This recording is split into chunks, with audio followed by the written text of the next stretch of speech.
Children's and Household Tales. Collected by the Brothers Grimm. The Nightingale and the Blindworm. This video is not intended to present an atmospheric narrative. Rather, it is created for those who seek to read the original stories as they were published in 1812, faithfully translated from German. An interpretation is provided at the end for deeper insight. Once upon a time, a nightingale and a blindworm lived together in the same house, each having only one eye. They lived in peace and harmony for a long time.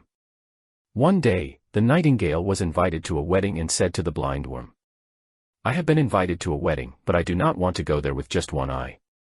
Please, be so kind as to lend me yours. I promise to return it tomorrow." The blindworm, out of kindness, agreed. However, the next day, when the nightingale returned home, she enjoyed having two eyes so much, being able to see on both sides, that she refused to return the borrowed eye to the poor blindworm. Furious, the blindworm swore revenge, not just on the nightingale, but on her children and her children's children. "Go ahead and try," said the nightingale.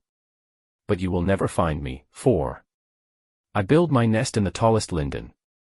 So high, so high, so high, so high, that you shall never find it." From that time on, all nightingales have had two eyes, and all blindworms have had none. However, wherever a nightingale builds her nest, there is always a blindworm lurking below in the bushes.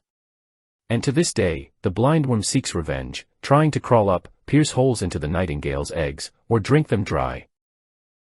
A possible interpretation considering the time period. The tale The Nightingale and the Blindworm conveys a dark moral lesson about betrayal, selfishness, and lasting enmity.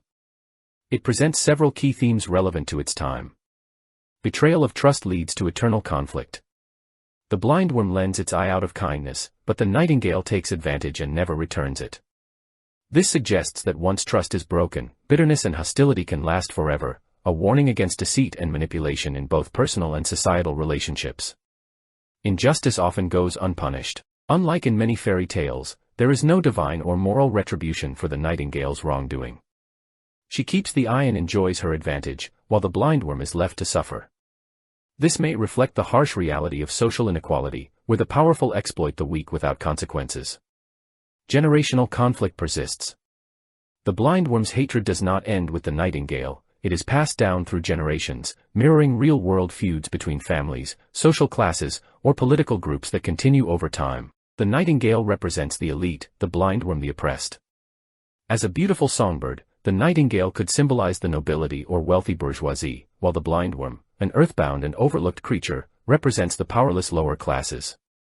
The story highlights how the strong live at the expense of the weak, leaving the latter with nothing but resentment and a desire for revenge. Conclusion. This tale presents a pessimistic view of the world, where betrayal leads to perpetual conflict, injustice remains unpunished, and the weak have no recourse but endless revenge. It warns against blind trust and being exploited by others.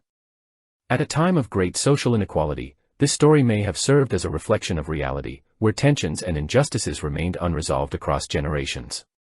What do you think? Was this just a bedtime story, or does it hide a deeper meaning?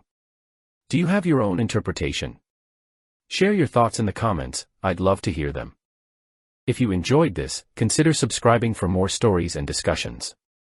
And if you have any constructive feedback, let me know, I'm always looking to improve.